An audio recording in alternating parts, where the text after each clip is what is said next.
오늘 살필 말씀은 마태복음 25장입니다. 마태복음 25장 1절부터 13절까지 말씀 낭독하겠습니다. 그때 천국은 마치 등을 들고 신랑을 맞으러 나간 열 처녀와 같다. 그 중에 5은 미련하고 5은 슬기 있는지라. 미련한 자들은 등을 가지되 기름을 가지지 아니하고 슬기 있는 자들은 그릇에 기름을 담아 등과 함께 가져갔더니 신랑이 더디어 오므로 다 졸며 잘세. 밤중에 소리가 나되 보라 신랑이로다 맞으러 나오라 하매 이에 그 처녀들이 다 일어나 등을 준비할세. 미련한 자들이 슬기 있는 자들에게 이르되 우리 등불이 꺼져가니 너희 기름을 좀 나눠달라 하거늘 슬기 있는 자들이 대답하여 가로되 우리와 너희의 쓰기에 다 부족할까 하노니 차라리 파는 자들에게 가서 너희 쓸 것을 사라 하니 저희가 사러 간 동안에 신랑이 오므로 예비하였던 자들은 함께 혼인잔치에 들어가고 문은 닫힌지라. 그 후에 남은 처녀들이 와서 가로되 주여 주여 우리에게 열어주소서. 대답하여 가로되 진실로 너희에게 이르노니 내가 너희를 알지 못하노라 하였느니라. 그런즉 깨어 있으라. 너희는 그 날과 그 시를 알지 못하느니라.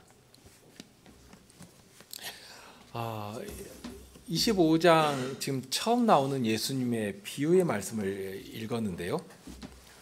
지금 계속 24장에서부터 해서 예수님의 소위 그 감람산 강설이라고 하는 그 부분을 생각해 가고 있는 중입니다.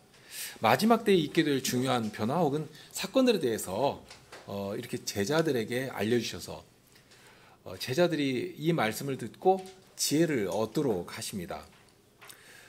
세상 역사는 무한히 돌고 도는 것이 아닙니다. 하나님께서 정해놓으신 목적지를 향해 움직여가고 전진하고 있습니다.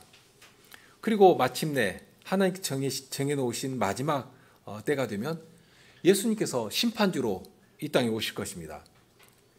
그리고 그 마지막 때가 되면 하나님께서 예비하신 영광된 일들이 하늘과 땅에 가득하게 될 것입니다.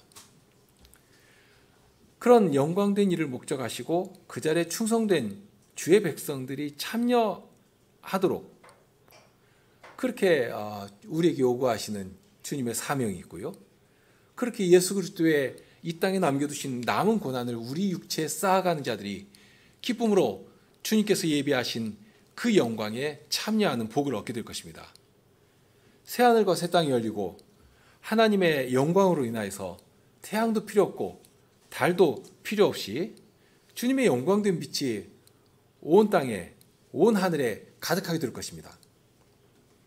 하나님을 아는 지식이 가득한 중에 오히려 날마다 더 새로워지고 더 풍성해지고 또 하나님의 사랑으로 인하여 상상할 수 없이 복되고 아름다운 성도의 사귐이 가득하게 될 것입니다.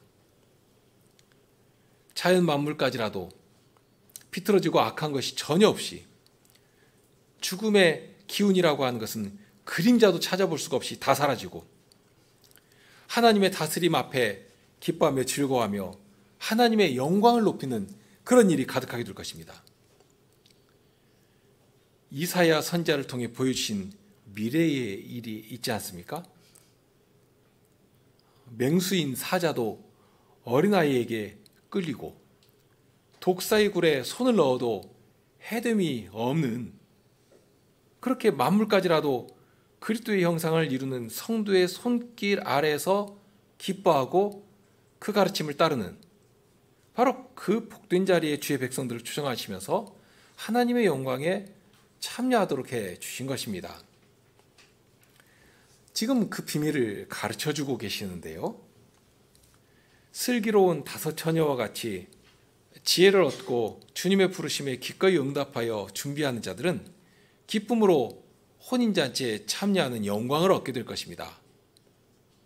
바로 이제 그 비밀을 여기서도 계속해서 알려주시는 것입니다. 그러니 이 말씀을 들으며 이 말씀 안에서 지혜를 얻어야 할 것인데요. 24장부터 시작된 이 감람산 강설은 모두 9개 내용으로 구분해서 생각할 수 있습니다. 24장에는 그 가운데 6개의 말씀이 나옵니다. 첫 번째 말씀은 임박하게는 예루살렘 멸망을 시작으로 해서 마지막에 임할 대심판의 일까지 전 역사에 이루어질 두려운 일에 대해서 알려주시면서 경고하십니다. 그리고 둘째 부분에서는 그 종말의 때 임할 큰 환난에 대해서도 말씀하시는데요. 그것은 국지적인 현상이 아니라 어느 일부분에서만 이렇게 일어나는 것이 아니라 전 세계적인 현상으로 나타나는데, 특별히 믿음을 버리도록 하는 여러 가지 유혹과 핍박 현상으로 임할 것입니다.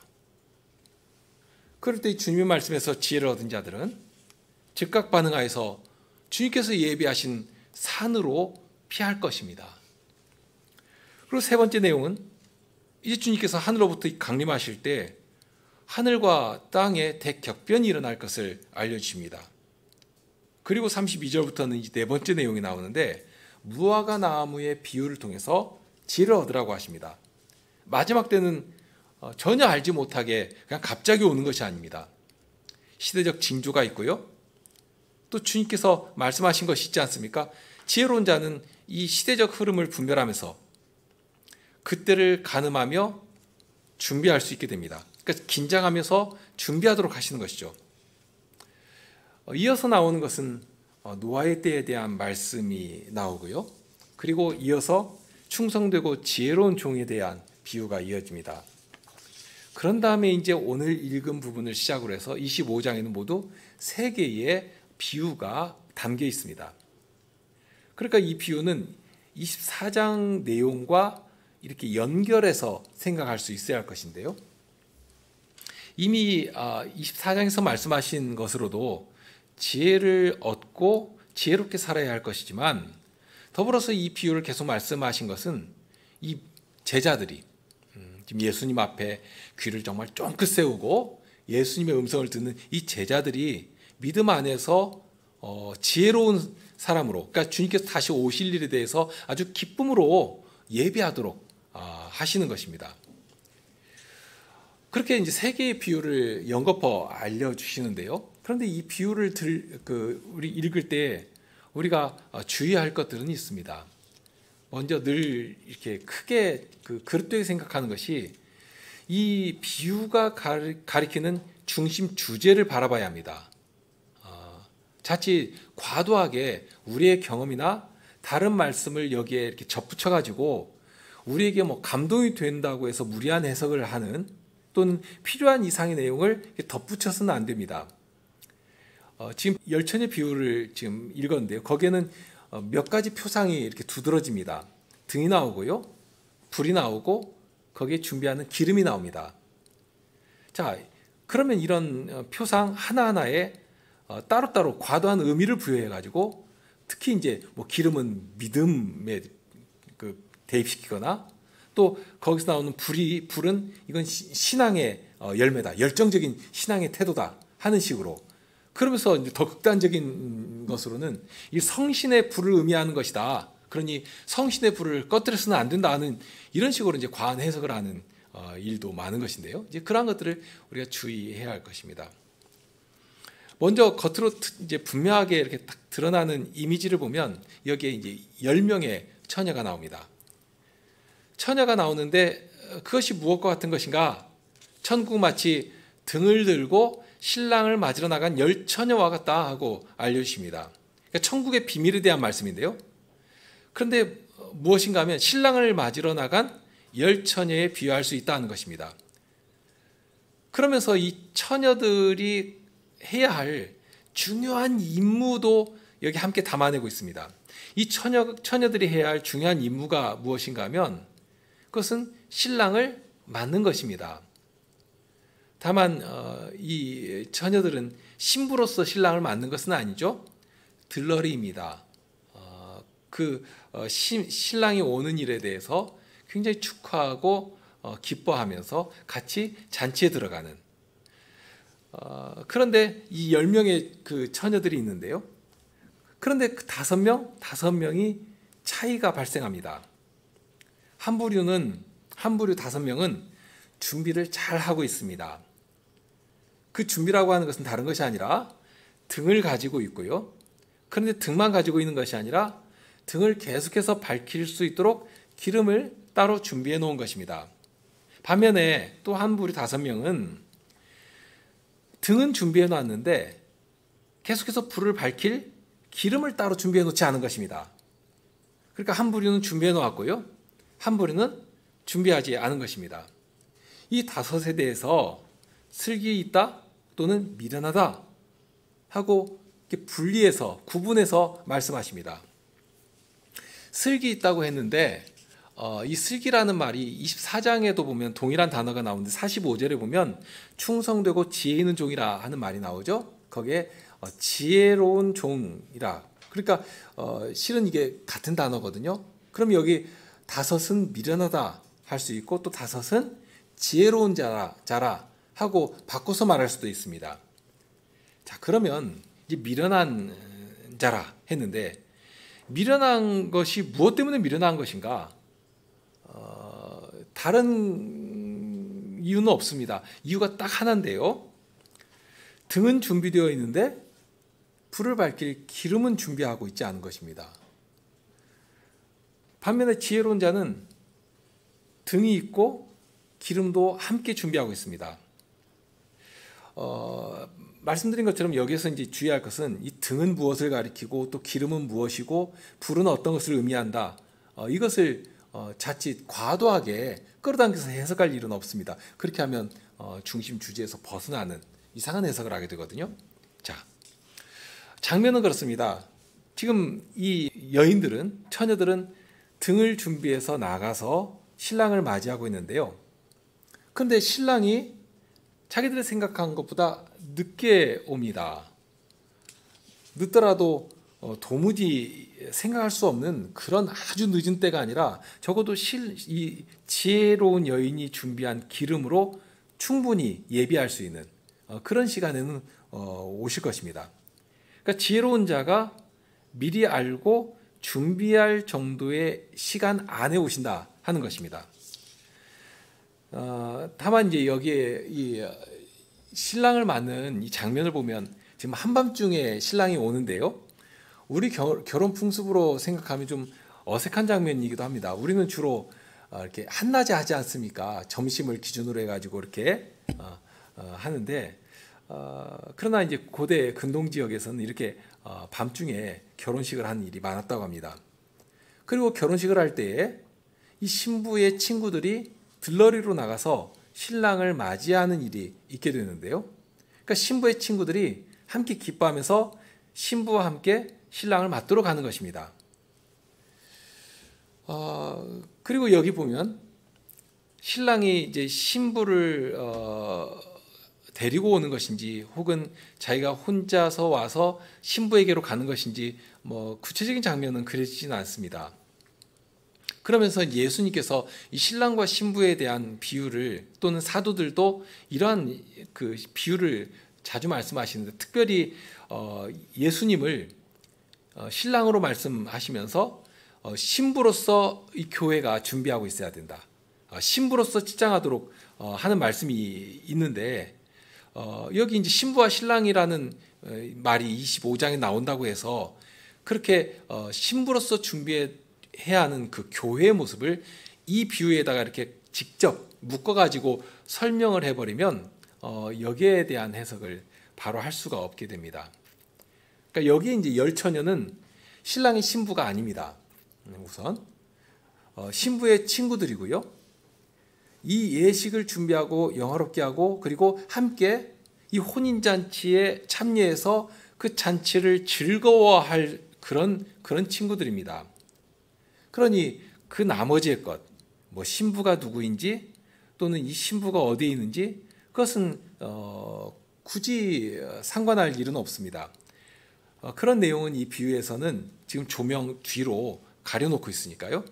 그러니 그런 것을 생각하지 않아도 지금 예수님께서 무엇을 말씀하려고 하시는가, 이 말씀을 통해서 무엇을 지혜로 얻도록 하시는 것인가 하는 것을 충분히 생각할 수 있도록 해놓으셨습니다. 어쨌든지 이 여인들은 신랑을 맞이해서 지금 혼인잔치가 준비되어 있고요. 신랑을 모시고 그 혼인잔치로 들어가야 합니다. 거기에 신부가 직접 신랑을 모시러 나간 것이 아니고 이 친구들이 나갔다는 것입니다. 들러리로 나가서 모시고 그렇게 잔치로 들어가는 그런 장면이 여기 그려지고 있습니다. 이 장면은 아마 제자들에게는 굉장히 익숙한 그런 모습이기도 했을 것입니다. 그러니 이 말씀을 하실 때 아마 머릿속에 막 그림들이 다 그려져 있을 것인데요. 그렇게 머릿속에 이 장면들을 그리면서 말씀을 들었을 것입니다. 근데 이제 그렇게 신랑이 오기를 이제 처녀들이 나가서 기다리고 있는데요. 그런데 신랑이 더디 옵니다. 예상보다 상당히 늦어진 것 같습니다. 그러니 기다리던 처녀들이 졸기도 하고 심지어는 자는 사람도 있게 되었습니다. 그러니까 미련한 5 처녀만 이렇게 졸고 잔 것이 아니라 거기에는 구분이 없습니다. 그러니 자칫 혹시라도 신랑을 기다리면서 졸면 안 되는 것인가? 그렇게 생각할 수 있지 않습니까? 왜 그런가 하면 바로 앞에 24장 말미에서는 깨어 있어서 도적이 집을 뚫지 못하도록 해라 하는 말씀도 있기 때문에 그 말씀을 여기다가 이렇게 대입해 가지고 여기서 조는 것은 이거 악한 것이다. 심지어는 자기도 하지 않냐. 그러면 이것은 잔치에 참여하지 못하고 쫓겨나는 원 중에 하나다 하고 생각할 수도 있는데 그렇게 갖다가 붙여버리면 또 여기에서도 오해가 발생하게 됩니다. 이 비유에서는 이 처녀들이 조는 것이나 또는 자는 것 가지고 책망하는 내용은 없거든요. 다만 그러면 이 졸거나 자는 이야기를 왜 여기 넣었는가? 어떤 상황을 이렇게 생각할 수 있도록 하고 있습니다. 무엇인가 하면 신랑을 맞으러 나왔지 않습니까? 그런데 이 처녀들이 예상했던 것보다 훨씬 늦은 시간에 오는 것입니다. 좀 일찍 오면 누가 자고 싶어서 자겠습니까? 그런데 예상했던 것보다도 더 지체되니까 기다리다가 지쳐서 그냥 쪼식쪼식 졸기도 하고 자기도 하고 이렇게 되어버린 것입니다. 그런데 그렇게 졸기도 하고 자기도 하고 있었는데 소리가 납니다. 그러니까 상당히 늦은 밤이 되었던 것 같고요. 그런데 소리가 납니다. 봐라, 신랑이로다, 맞으러 나오라. 신랑이 왔고, 자 이제 신랑이 왔으니 맞으러 나와라 하고 외치는 소리가 들립니다. 혹시는 이제 신랑을 모시고 오는 종이 그랬을지 아니면 신랑의 들러리가 그랬을지 소리를 지르는 것입니다. 그렇게 되니 이제 준비하고 있던 이 신부의 들러리들이 일어나 가지고 신랑을 맞이하기 위해서 나갑니다. 다만 여기서 등불을 들고 나가는 것은 깜깜하니까 신랑을 맞이하기 위한 어떤 실용적인 목적의 등불은 아닌 듯합니다. 왜 그런가 하면 신랑이 지금 깜깜한 중에 여기까지 왔지 않습니까? 그러면 불도 없이 올 리는 없을 것이고요. 그러면 아마 신랑 측에서 준비한 등불이 있고 그것을 비추면서 실용적으로 여기까지 왔을 것인데, 그렇기 때문에 이 신부의 들러리들이 등불을 마련하지 못했다고 해서 신랑이 망하는 그런 일은 없는 것입니다. 신랑도 이미 충분히 등불이 있습니다. 다만 여기까지 왔고 그런 신랑을 등불로 맞이한 자들은 신랑과 함께 들어가서 이 혼인잔치에 참여하여서 그 자리에 마련한 그 예식에 참여하는 복과 영예를 얻게 되는 것입니다. 함께 즐거워하고 함께 기쁨에 참여하게 되는 것입니다. 그 일을 위해서 이 등불을 들고 신랑을 맞이해야 하는 것입니다. 그러니까 여기에 지금 신부들이 예비한 이 등불은 그냥 쉽게 실용적인 목적보다는 예전적 의미의 등불이 될 것입니다. 귀한 분을 맞이하기 위해서 등을 준비하고 쭉 서서 그분을 맞이하는 것입니다. 지금도 나라에 어떤 귀한 손님이 오면 길가에 서서 환호하고 군인들도 딱 도열에 서서 그렇게 손님을 맞이하고 하지 않습니까? 그런 식으로 이제 손님을 높이고 맞이하는 그런 예를 지금 갖추는 것입니다. 어쨌든지 중요한 것은 지금 이 처녀들이 무엇을 해야 하는 것이냐? 그러니까 처녀들이 해야 할 일이 뭐냐 하면 등불을 켜고 신랑을 맞이해서 혼인잔치가 지금 마련되어 있으니까 그 자리에까지 이 신랑을 모시고 가는 것입니다. 그러니까 모시고 가는데 앞뒤를 밝히면서 연호하면서 신랑과 함께 잔치에 참여하게 되는 것입니다. 자, 이것이 여기 처녀가 존재하는 의미이고 처녀가 해야 할 사명입니다.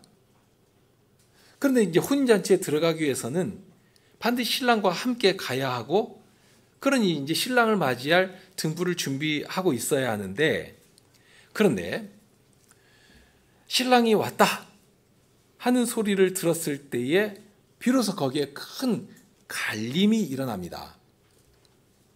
한 부류는 등과 기름을 다 준비해 놓고 기다리고 있었고요. 그런데 보니까 한 부류는 등은 준비했는데 기름을 준비를 하지 않은 것입니다. 이 기름은 불을 밝히기 위해서 아주 필수적인 것 아닙니까? 지금이야 뭐 전등은 그냥 건전지만 넣으면 하루라도 며칠이라도 이렇게 밝히 비출 수 있는데, 지금 이때는 벌써 2000년 전이기 때문에 그런 식으로 밝힐 수는 없고요. 작은 그 등잔에 기름을 담고 거기에 심지를 빼가지고 거기다 이제 불을 붙여서 이렇게 비췄을 것인데요. 그러니까 그릇이 아무리 커도 뭐 얼마나 컸겠습니까? 오랜 시간 버틸 수가 없는 것입니다. 거기에 담긴 기름으로는. 그러니까 잠시 그 불을 밝힐 수는 있을 것인데요. 그러니 이 불이 꺼지지 않기 위해서는 따로 기름을 준비해서 계속 공급해야 하는 것입니다. 만일 기름을 공급하지 않으면 기름 다 타버리면 이제 심지까지 타서 더 이상은 이제 밝힐 수가 없게 되어 버리니까요. 그러니 기름을 계속 공급해 줘서 이 불을 꺼지지 않도록 해야 하는 것입니다. 그러니까 기름을 따로 준비해야 되는 것이죠. 너무나도 기본적인 상식 아닙니까? 기름이 있어야 불이 계속 밝힐 수 있다. 그러면 왜 미련한 이 다섯 처녀는 기름을 예비하지 않았겠습니까? 당연히 자기들이 해야 할 임무가 무엇인지를 알고 그 자리에 나온 사람들 아닙니까? 신랑을 맞이해야 된다. 신랑이 올 때에 불을 밝혀서 신랑의 그 행차, 혼인잔치에 들어가는 그 일을 아주 영광스럽게 밝혀야 된다. 알고 있고 등도 준비하고 그 자리에 나왔는데요. 무엇 때문이겠습니까? 우선 생각할 수 있는 것이 지금 이 등잔에 담긴 기름만으로도 충분히 이 신랑이 올 때를 예비할 수 있다고 이렇게 생각하는 것이죠. 그러니까 신랑이 올 때를 자기들이 이미 다 정해놓은 것입니다. 자, 이런 정도만 있어도 충분하다. 이만큼만 있어도 아주 넉넉하다. 할 만한 그런 정도를 지금 준비해 놓은 것입니다. 다만 이제 그런 것을 떠나서 정말 중요한 것이 뭐겠는가? 바로 이제 좀 말씀드린 것인데 자기들이 시안을 정해놓고 있다는 것입니다. 자기들의 계획을 다 마련해 놓고 그만한 정도로 준비해 놓고 있다 하는 것입니다. 그래도 되는 것인가? 신랑이 언제 올지 모르는 것인데 자기들의 구상 속에서 계획을 딱 세워놓고 이 정도 안에서 할 수 있다 하는, 정말 중요한 것은 신랑이 언제 오실지라도 언제라도 맞이할 수 있도록 기름을 준비하고 있어야 되는데 자기들의 생각 한계 안에서 그만한 정도면 충분하다 하고 준비해 놓은 것입니다. 이들이 가진 사명은 기름을 얼마만큼 준비하는가 여기 있지 않고 신랑을 맞는 것입니다. 무슨 핑계를 댈지라도 적어도 신랑을 맞이하는 일에 실패가 있어서는 안 됩니다. 물론 사람이니까 잠깐 실수할 수도 있고 깜빡 잊고 가지고 가지 않을 수도 있습니다. 뭐 건망증이 심한 사람은 그럴 수도 있죠. 그런데 여기 보면 그런 설명은 불가합니다. 왜 그런가 하면 지금 기름을 준비하지 않은 사람이 적어도 10명 중에 5명이다 하는 것입니다. 그래서 절반의 무리가 그렇게 움직이고 있습니다. 그러니까 10명 중에 5명이 지금 동일하게 준비하지 않은 것인데요. 그렇다면 거기에 어떤 일치가 있고 어떤 합의가 있다는 것을 추론할 수 있지 않습니까? 나름의 5명의 의견 일치가 있다 하는 것입니다. 달리 말하면 이 5명은 나름대로 어떤 믿는 구석이 있고 또 이만한 기름이라면 충분하다 하고 어떤 결론을 내리고 있다는 것입니다. 아무래도 자기들끼리 의논하면서 이 정도면 충분하지 않겠는가. 또 어떤 존경할 만한 분도 저만큼 준비한 것을 보니까 나도 저 정도만 하면 되겠다 하는 어떤 기준을 삼을 수도 있는 것이고요. 혹은 누구에게 물어서 정보를 얻을 수도 있겠죠. 이거 좀 불안한데 이만큼만 해도 충분하겠느냐. 그럴 때 그 정도면 충분하다고 안심해라 하고 했을 수도 있습니다. 나도 이만큼 준비했으니까 너도 그만큼만 하면 된다. 적어도 절반이나 되는 많은 사람들이 공통적인 지식을 가지고 마음을 합해 움직이고 있다 하는 것입니다. 기름을 준비해야 하는 일은 어찌하든지 간에 투자를 해야 합니다. 수고를 해야 하는 일입니다. 그렇게 준비하지 않아도 되는 일이라면 굳이 거기에 애를 쓰고 힘을 쓰고 그렇게 할 필요를 느끼지 못하는 것입니다. 필요도 없는데 뭐 하러 고생스럽게 합니까? 안 하면 몸도 편하고 시간도 절약되고 또 돈도 들일 일이 없는 것인데요. 그냥 가볍게 등불에 기름 딱 부어가지고 들고 나가면 되지 않습니까? 그러니까 잔치에 참여할 기대는 가득 차 있는데 그러면 무엇을 준비해야 하는가 할 때 우리가 함께 준비해야 할 것이 무엇인지를 아는 것, 이것이 대단히 중요합니다. 어떤 경우에는 다른 일에 정신이 팔려서 급하게 맞이하기 위해서 나가는 그런 일도 있을 수 있을 것입니다. 그러나 여기 공통적인 모습은 이 5명의 미련한 처녀에게서와 같이 이들이 함께 어떤 기준을 가지고 함께 기름을 따로 준비하지 않았다 하는 것입니다. 함께 모의했고 함께 지식을 공유했고 함께 힘을 합해서 그거 그냥 두고 등만 들고 온 것입니다. 그러면서 아마도 자기와 같은 사람이 적어도 절반이나 되니까 안심했을 수도 있습니다. 그러나 그 많다고 하는 수 어떻게 되는 것인가? 많다고 하는 수와 함께 미련한 5처녀는 함께 망한 것입니다. 신랑이 오신다는 소식을 듣고 그때 가서 기름을 준비하겠다고 서둘렀지만 이미 때는 늦었습니다. 기름을 사가지고 왔지만 문은 닫혀버렸습니다. 문이 닫힌 후에 문을 두드리면서 말합니다. 주여, 주여, 우리에게 열어주소서. 아주 간절히 애타는 심정으로 문을 두드리고 아릅니다. 그러나 들리는 음성은 대단히 단호하고 대단히 차갑습니다. 대답하여 가로되 진실로 너희에게 이르노니 내가 너희를 알지 못하노라. 겉모습만을 볼 때에는 미련한 5처녀도 신랑의 잔치에 참여한 지혜로운 5처녀와 다를 것이 없어 보입니다. 저들도 신랑 맞을 준비를 하고 있었고 그리고 자신도 신랑 맞을 준비를 하고 있었고 또 당장에 준비한 모습을 보더라도 저들도 등불을 켜고 있고 나도 켜고 있습니다. 다른 것이 없어 보입니다. 그런데 정작 신랑이 오시니까 그 차이가 극명하게 갈라져 버립니다. 하나는 주님과 함께 예비된 잔치에 참여함을 얻습니다. 그러나 기름을 준비하지 못한 자들은 그 잔치에 들어가지 못합니다. 여기 보면 마지막에 들리는 소리에 내가 너희를 알지 못한다. 이 알지 못한다고 하셨습니다. 그러니까 조금 알다가 재촉된 것이 아니라 실은 처음부터 초대받지 못했고 거기 있을 자격도 없는 자들이었다. 애시당초 내가 너희들을 모른다 하고 말할 만한 그런 사람들이었다는 것입니다. 그런데도 자기들은 아는 것처럼 떠들면서 자기들의 지식과 정보를 공유하면서 그 잔치에 들어갈 수 있는 것처럼 그 자리에 참여할 수 있는 주인공인 것처럼 거기 그 자리를 차지하고 있었다는 것입니다. 그리고 그러한 실체를 가름하고 드러낸 것은 기름을 준비하고 있는가 하는 것입니다. 기름을 준비하는 것은 신랑이 오신다는 소식을 듣고 난 다음에 할 수 있는 것이 아닙니다. 날이 밝아 있을 때에, 해가 떨어지기 전에 주님께서 시간을 주시고 기회를 주시고 은혜 안에 거하게 하실 때에 하는 것입니다.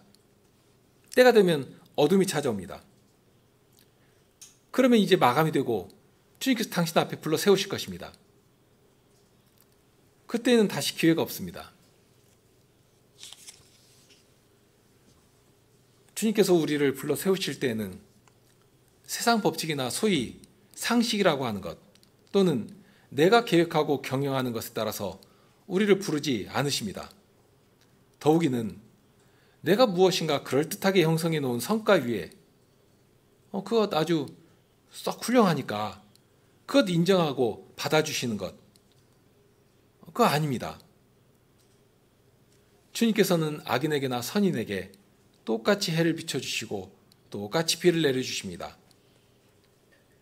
그런 중에 주를 믿는 자들에게는 더 큰 은혜로 주님을 알게 하시는데 무엇보다도 진리 안에 두십니다. 생명의 말씀을 늘 그 귀에 들려주십니다. 은혜의 기관을 폐하지 않으시고 그 문을 닫지 않으시고 부르시고 그 앞에 이르러 듣게 하십니다. 이것이 대단히 중요한 핵심입니다. 그보다 더 큰 은혜와 더 큰 기회가 어디에 있을 수 있습니까?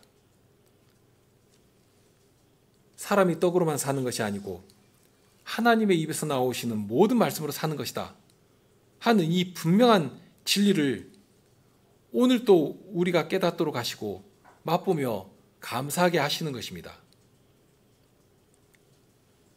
그런데 이런 부르심이 명확한데도 주께서 깨닫기를 바라시는 그 말씀이 아니라 여전히 자기 기준이 있고 자기가 바라보는 인생의 가치가 있습니다. 그러니 자기 듣기 원하는 것만 들으려고 한다면 정작 주님께서 예배하고 준비하도록 하신 것에는 소홀하게 되는 것입니다. 주께서 이 비유를 통해서 우리에게 요구하시는 것은 지혜로운 처녀와 같이 준비하라는 것입니다. 우리에게 이 말 종말의 때는 우리가 알지 못합니다. 분명 이 시대적 증거가 종말의 때가 가까워지고 있다 하는 것을 알도록 해줍니다. 그러나 그것만이 전부가 아닙니다. 개인적으로 볼 때라도 우리가 언제 주님 앞에 풀려갈지 모릅니다. 내일 일을 모른다고 하시지 않습니까? 주께서 우리를 부르신다면 당장 오늘 밤에라도 주님 앞에 서야 하는 것입니다. 그러면 주님을 만났을 때 준비된 자로 지혜로운 처녀와 같이 주님 앞에 서야 할 것 아니겠습니까? 그러면 그 준비를 언제 해야 하는 것인가?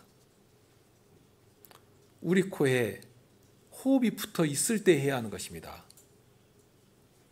주께서 자비하신 음성으로 부르실 때 해야 하는 것입니다. 주께서 은혜의 자리를 폐하지 않으셨을 때에 그 일을 해야 하는 것입니다.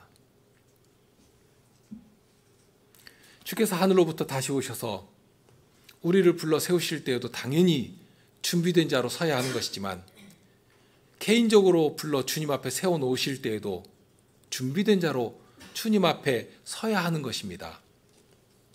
그리고 그 준비라고 하는 것은 오늘 우리에게 허락하신 은혜의 시간에 해야 하는 것입니다.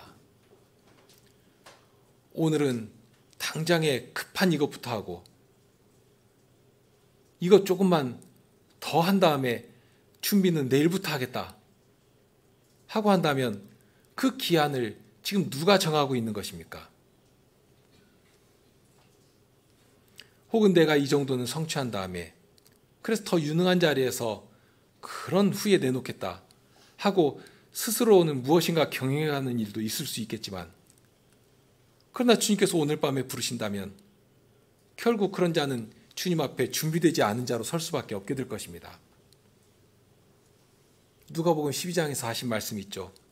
어리석은 자여, 오늘 밤에 내 영혼을 도로 찾으리니 그러면 내 예비한 것이 네 것이 되겠느냐? 이렇게 물으시면 무슨 말로 주님 말씀 앞에 대답하겠습니까? 주님 앞에 서는 자는 누구도 피할 수 없이 자기 입으로 하나님 앞에 직고하게 됩니다. 이러므로 우리 각인이 자기 일을 하나님께 직고하리라. 하나님 앞에 가서 하나라도 속일 말이 있을 수 있는가? 또는 핑계댈 것이 있겠는가? 할 수도 없고 없습니다. 행한 그대로 말할 뿐입니다. 세상에서야 명분이 있고 또 사람 속을 모르니까 속마음은 감추고 겉으로 그럴듯한 포장을 할 수도 있겠지만 그러나 하나님은 우리 중심을 보시는 분이십니다. 내 패부까지 샅샅이 훑어보시는 분이십니다. 그러니 그런 분 앞에 서서 각기 입으로 하나하나 토설해 낼 뿐입니다. 다만 준비라고 하는 것은 무엇이겠는가?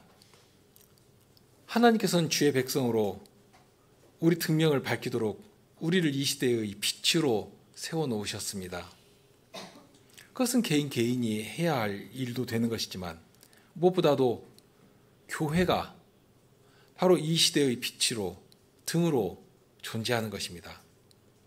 그리고 그 빛 안으로 우리를 불러주셔서 빛의 자녀로 살게 해주셨습니다.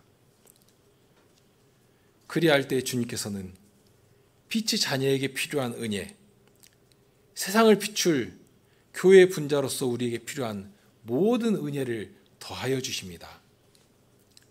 교회의 한 지체로 능히 자신을 드릴 수 있도록 재능과 지식과 재물과 건강 뿐만 아니라 사회적인 환경까지라도 모두 선하게 이끌어 주십니다. 그리고 그 무엇보다도 은혜의 기관을 이 땅에 세우시고 그 안에 가입하여 말씀을 전하며 듣게 해주십니다. 그러면 이 시대에 왜 나에게 이 모든 은혜를 허락해 주시는가 하는 것을 생각할 수 있어야 합니다. 그냥 당연히 있는 것으로 알고 그것을 땅에 묻어두거나 또는 마땅히 드려야 할 것이 아닌 인생의 욕망과 행복을 위해 낭비해버리면 그러면서도 저절로 밝은 빛으로 어둠을 비추고 하나님의 영광을 드러내는 그런 사명을 감당할 수 있겠는가? 그럴 수는 없는 것입니다.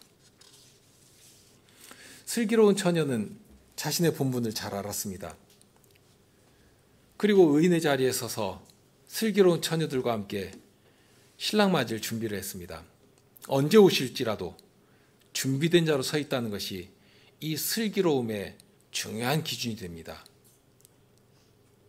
그리고 이 마련, 이 준비는 이미 슬기 안에, 지혜 안에 담겨 있습니다. 진리이신 주님께서 지혜의 신으로 조금이라도 부족한 것이 없이 공급해 주십니다. 그러니 그렇게 준비된 때에 즉각 반응을 할 수 있었습니다. 미련한 다섯 처녀는 뒤늦게 준비하고 서둘러서 간다고 갔지만 이미 문은 닫혔고 그 앞에서 쫓겨났습니다. 때와 기한이 있다 하는 것을 알아야 합니다. 아무 때라도 내가 마음먹기만 하면 그러면 언제라도 할 수 있다.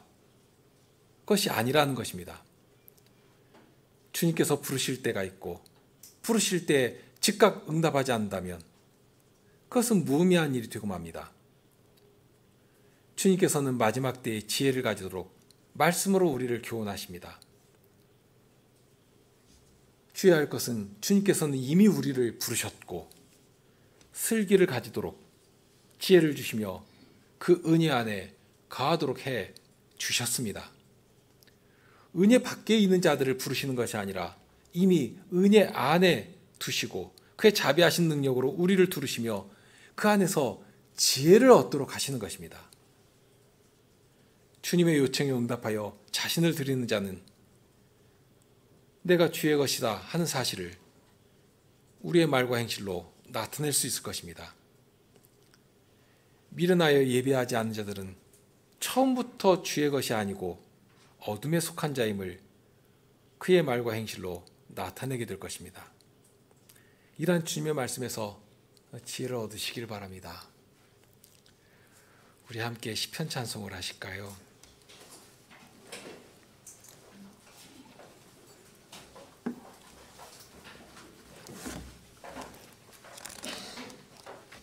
(18편) 6절과 7절 9절입니다. 18편 6, 7, 9절입니다.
참된 지혜는 주님 안에 있음을 저희들이 알고 있습니다.